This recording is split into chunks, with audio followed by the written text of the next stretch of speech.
I'm Bill Scroggins, President and CEO of Mount San Antonio College and a member of the Board of Governors Strong Workforce Task Force. The legislation that puts the Strong Workforce Initiative in place calls for more and better career and technical education. In this video briefing, I want to talk about ways we, as CEOs, can step up to provide the leadership to achieve this goal. As a CEO, you know well that career technical education programs are more resource intensive in terms of faculty time, facilities, and operating budget. We know that offering a quality program in CTE presents a number of unique challenges. The programs are more expensive to operate, have constantly changing curriculum, and must be solidly linked to the communities we serve. The budget turndowns of the last few years have led many colleges to trim their existing CTE programs and have discouraged colleges from developing new programs. The Strong Workforce Initiative seeks to reverse this trend through funding that encourages colleges to update their program offerings and to develop new programs that meet emerging needs.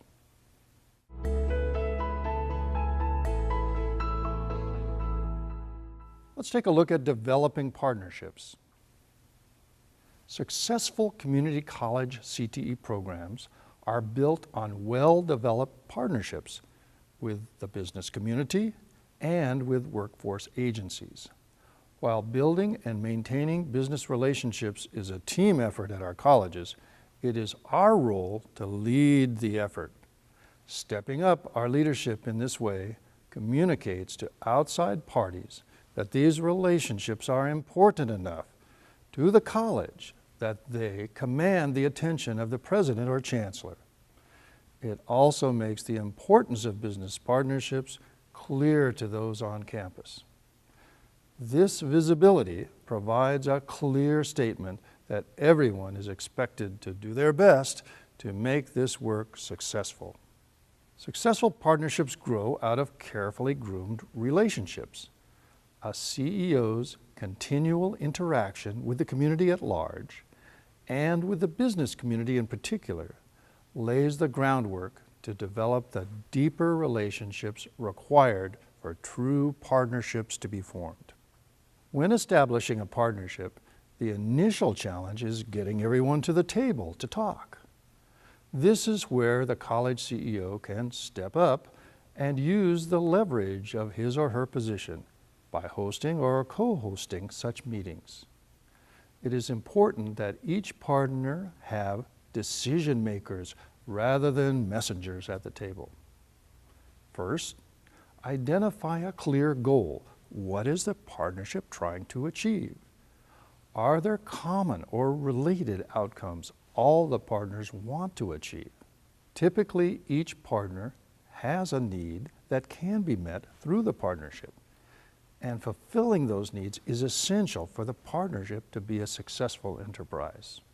Next, identify the resources each partner can put towards achieving the goal. Those resources will be a real measure of commitment. It should be possible to establish a framework for the partnership in 2 or 3 meetings.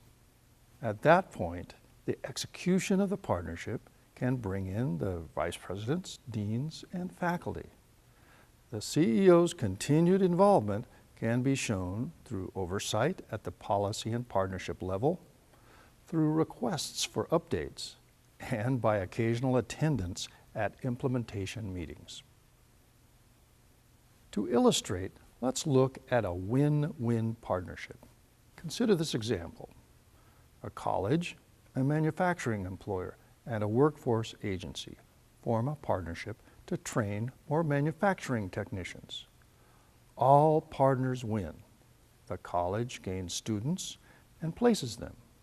The employer has access to qualified job candidates.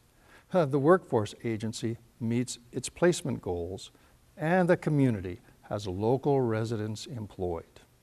Leadership has to step up to forge such partnerships and the opportunity to do so has never been greater.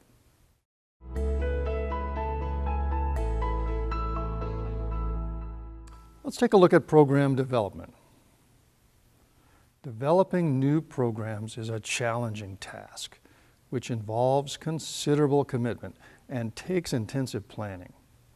Your leadership is key to this process, stepping up to commit the time, talent, and resources to set the program development process in motion. First, the college should take time to understand the labor market need for the program. Labor market need must be based on the projected job openings and on the existing availability of training for the target job.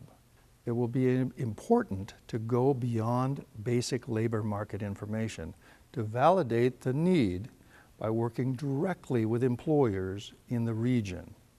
It is essential that this research include the specific skills and abilities that an effective training curriculum must provide. Again, validated with regional employers.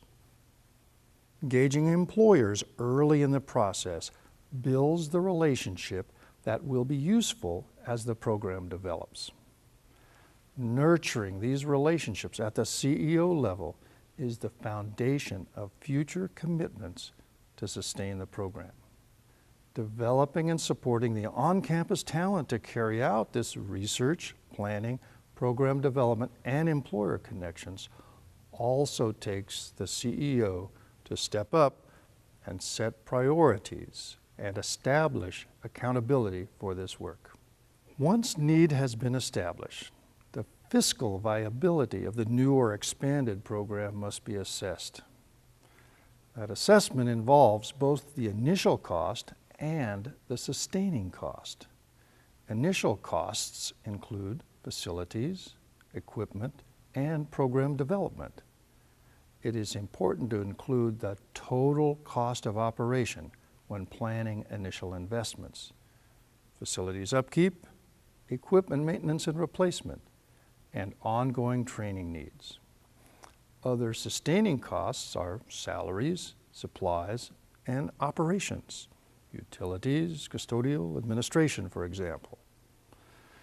Resources may be available through grants, facilities bonds, partnerships, or least attractive college operating funds. Sustaining revenues will be primarily FTES apportionment. The program must be a high enough priority to the college and to the community to support what is usually a large initial investment. If the impact of the program is significant, it may be the decision of the college to initiate and continue the program even if FTES revenue is not projected to cover sustaining costs.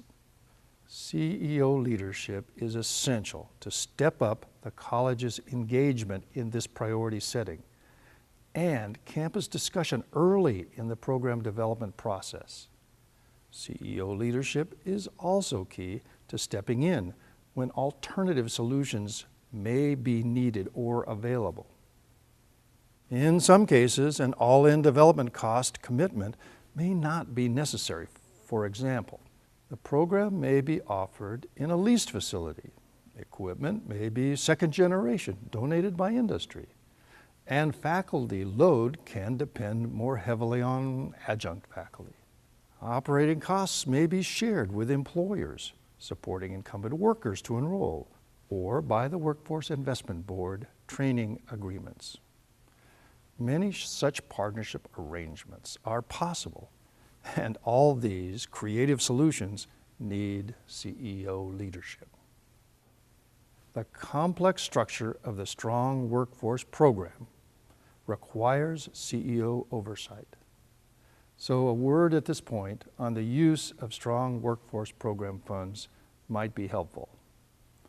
Although SWP funding is ongoing, use of this resource fiscally to sustain a CTE program locks that money into just that program for the foreseeable future. Doing this limits the development and startup funding from SWP so that supporting new and growing CTE programs is limited. In my opinion, SWP money is better used as developmental and startup money, and then for sustaining money for only a limited time, likely to be 3-year spending horizon allowed for each year's SWP allocation. As CEO, you can set the expectation that new and expanded CTE programs will produce enough growth FTES in those 3 to sustain the program thereafter. This frees these dollars to be research and development funding for the next CTE priority. Once determining that it is feasible and desirable to offer a new program or expand an existing one, the college can turn to developing the appropriate course offerings and defining the program degrees and certificates. While this is primarily faculty work, the college will need to provide support to existing faculty or hire additional faculty to build and expand the targeted CTE programs. Finding faculty for technical programs is a particular challenge, especially in emerging fields. An ideal candidate has expertise in the subject matter, but has the instructional skills to transfer that knowledge to students. It is essential that the CTE faculty hires have spent time working in their respective industry if they are to be credible instructors. Salaries are an issue in hiring technical faculty, as often the pay level in any given technical field is significantly more than a community college instructional salary. While part-time instructors are an important resource, in my experience, it is important whenever possible for a program to be anchored by a full-time instructor. That full-time instructor can oversee the program needs and advocate for the resources and staffing needs, as well as shepherding the curriculum through the institutional processes. Finally, to realize the fruits of their investment, colleges must recruit students to fill the classrooms and generate the FTES that will sustain the program. Particularly in emerging occupations, it is important to educate the prospective students about an occupational area with which they may not be familiar. In addition to traditional tools such as social media, press releases, and open houses, specific outreach made through industry and business groups and professional organizations can be effective. With big picture campus efforts such as CTE student recruitment, CEO leadership can step up to coalesce college units such as marketing, instruction, and student services to work together to generate a unified message and outreach effort.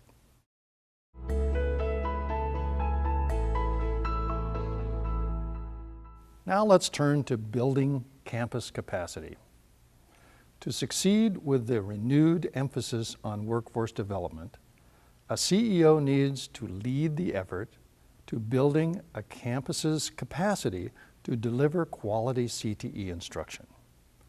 That leadership emphasizes both regional and local capacity and builds data availability and use, support systems for CTE completion, integrated cross-team planning, and CTE professional development.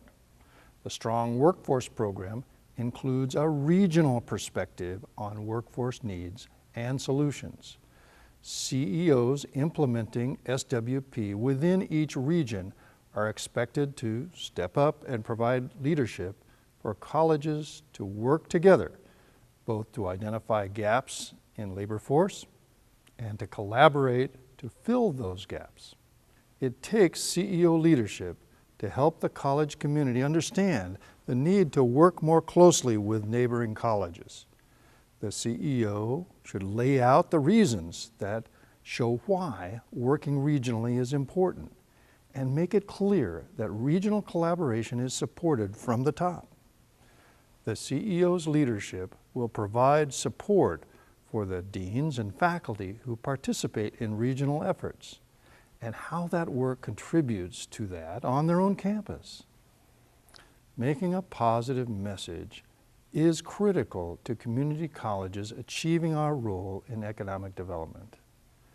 Building those regional bridges through CEO to CEO commitment and collaboration is part of meeting the challenge of stepping up to provide leadership from the top. An essential element in building capacity is the role of data. Labor market information is critical in the development and maintenance of workforce programs. To develop new programs or expand existing ones, a clear need for more educated workers in a given occupation must be established. In doing so, emphasize the importance of identifying and offering high-skilled, high-wage, high-demand career programs. There are a number of tools and resources available to help a campus. On a campus with a thriving workforce program, you will find an understanding that data plays a prominent role in decision-making at all levels. CEOs should step up and model data-driven decision-making in carrying out the implementation of the Strong Workforce Program.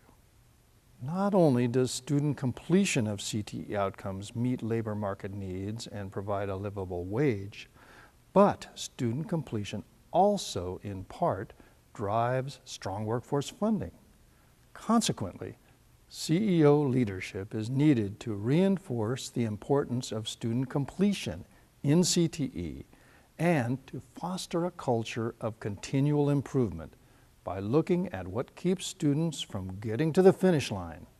The Strong Workforce Program funding metrics include completion of a CTE degree, certificate, or transfer, wage gain upon completion, and employment in a job closely related to the field of study within 6 months to a year after completion.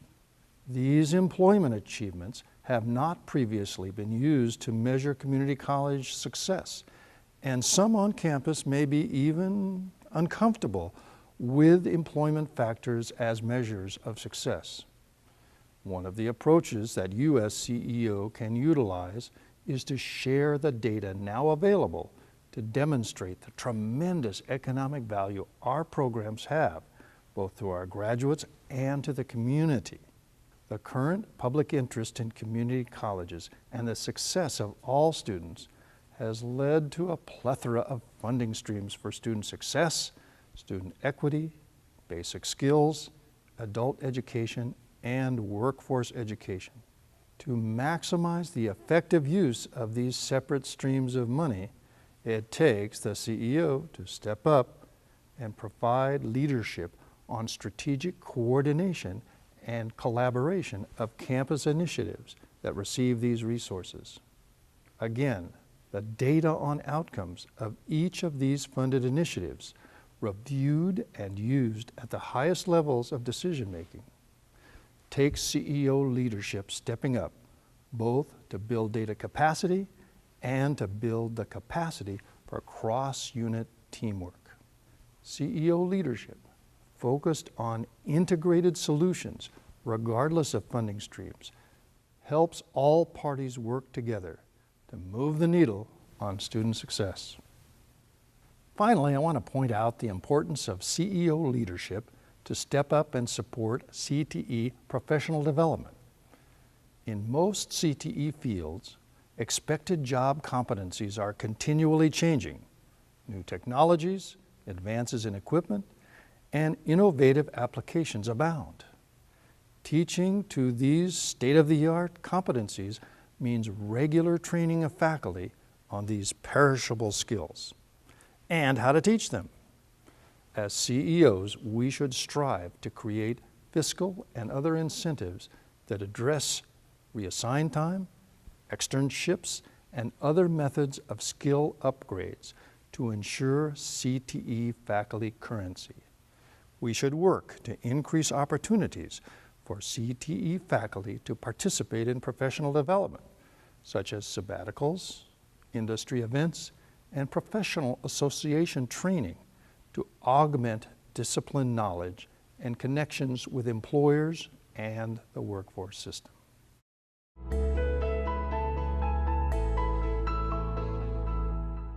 Now let's discuss advocacy.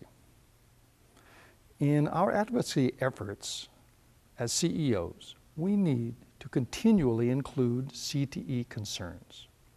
There are, of course, the fundamental issues of funding and accountability.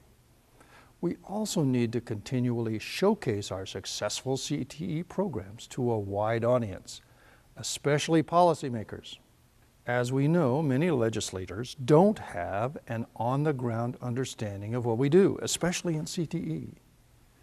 In addition, we now have access to an array of data tools that help us tell the CTE story. Beyond the Student Success Scorecard, we have resources such as the Salary Surfer and Wage Tracker that provide employment and wage information. One of the newest resources is the Employment Outcomes Survey, which provides qualitative information such as student satisfaction with the instruction they received. Creating and delivering the powerful message told through this CTE data is one of the most significant ways in which a CEO can step up and tell our local legislators and our community about the impact of our CTE programs. I can tell you from my own experience in community presentations that data on wage gains by our CTE program graduates really opens the eyes of our elected officials and our district residents and raises the esteem in which they hold our local community colleges. Our country, and particularly our state, depend on a well-educated workforce. The skills and abilities needed in that workforce continue to grow rapidly, and so do our challenges to educate and train those who make up that workforce now and into the future. With challenge comes opportunity. We are fortunate in California to have resources, funding, data, partners, and a broad range of educational delivery methods. Matching those opportunities to the challenges requires us as CEOs to step up with vision, inspiration, and tenacity.